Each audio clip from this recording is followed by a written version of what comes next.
How to download GTA 5 on PC. Hi everyone, welcome back to the channel. In today's video I will guide you through the steps on how you can download GTA 5 on your PC, so just make sure to watch this video till the end. Now, downloading a GTA 5 game on your PC requires another application on your PC, which is called Steam. So make sure you have installed the Steam app. If you don't know how to get installed Steam, I will make sure to drop a direct link below where I will teach you how you can download the Steam app and install it on your device. But it's very simple. I'll leave a direct link down below. Once you download Steam, what you want to do is open it up, make sure to create an account and sign in, and it's just like a game store for your PC, right? Just like you have App Store on iOS and Play Store on Android, it's like you have a game store for your PC.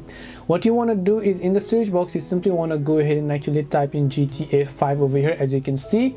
Then you'll be able to see the GTA 5 game in this case. Now, if it is available inside of Steam, you'll most likely be able to find the GTA 5 game. If you don't, then there will be other ways to download it via other sources. Once you find the GTA 5 game on the list, you can just go ahead and buy that, enter the payment method, and then you should be good to go. So this way you can go ahead and basically download the GTA 5 game. Hope this video was very helpful to you guys, and if it did help you, make sure to leave a like and subscribe to the channel. If you have got any more questions, feel free to leave them down below. Thank you very much for watching till the end of this tutorial, and see you soon in the next video.